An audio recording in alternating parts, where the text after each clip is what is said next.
पहलगाम आतंकी हमले के बाद भारत सरकार की ओर से पाकिस्तान के खिलाफ कई कड़े रुख उठाए गए हैं, जिसमें से एक है वीजा पर आए पाकिस्तानी नागरिकों को भारत छोड़ने का आदेश। ऐसे में अटारी बॉर्डर से कई ऐसी तस्वीरें सामने आई जिसे देखकर आपको भी थोड़ा अजीब लगेगा। कोई कह रहा है कि वो 41 साल से भारत में था, तो कोई कह रहा है कि मैं अब पाकिस्तान जाकर क्या करूंगा। आलम यह है कि लोग रोते बिलखते भारत को छोड़ रहे हैं। वहीं भारत में रह रही पाकिस्तानी नागरिक सीमा हैदर अब भी ग्रेटर नोएडा में अपने बच्चों और अपने पति के साथ रह रही हैं। अवैध रूप से सीमा हैदर ने भारत में एंट्री ली थी, जिसके बाद उनकी अदालत में पेशी हुई थी और एटीएस भी इस मामले में जांच कर रही है। वहीं पाकिस्तानियों के भारत छोड़ने पर अब सीमा हैदर सवालों के घेरे में है कि क्या सीमा को भारत की सीमा के पार जाना होगा। इस मामले पर उनके वकील एपी सिंह ने क्या कुछ कहा, सुनिए। माननीय न्यायालय के आदेश पर सीमा सचिन मीना के घर, अपने पति के घर ससुराल में रह रही है, जो कि भारत में जन्म लिया, भारत का रहने वाला भारतीय है। देश के महामहिम राष्ट्रपति जी के यहाँ उसकी याचिका लंबित है।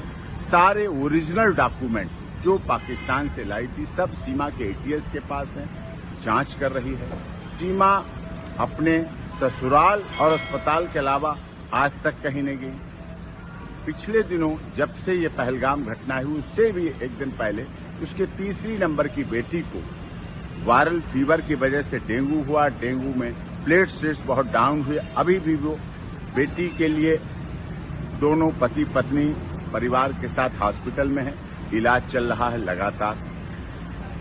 नवजात बच्ची उनके साथ है, भारत में बेटी। उसका सर्टिफिकेट उत्तर प्रदेश की माननीय सरकार ने जारी कर रखा है, बर्थ सर्टिफिकेट, और उसके आधार पर है, भारत में रह रही है। उससे इसने पहलगाम की घटना, जो दुखद घटना है, उससे इसका जोड़ना बिल्कुल गलत है। जो लोग आलोचनावश ऐसा जोड़ रहे हैं, उसकी स्थिति को देखें। भारत की अब बहू है, मीना समाज की सम्मान है और रघुपुरा में रह रही है। देश की सरकार का, माननीय उत्तर प्रदेश की योगी आदित्यनाथ जी की सरकार का, केंद्र सरकार का सदैव उसने पालन किया है।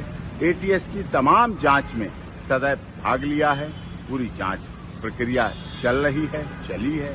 उसमें कहीं कोई उसको गलत और उस तरह से कुछ भी अब तक कोई कुछ नहीं मिले हैं। इसलिए उसके साथ उस घटना से न जोड़कर उसके साथ सिंपैथेटिक, जियो जीने दो, हमदर्दी, मानवतावादी, मानवाधिकारों की रक्षा करने की बात होनी चाहिए। नमस्कार दोस्तों, आप इस समय देख सकते हैं कि वकील एपी सिंह इस समय पहुंचे हैं रघुपुरा, और ये जो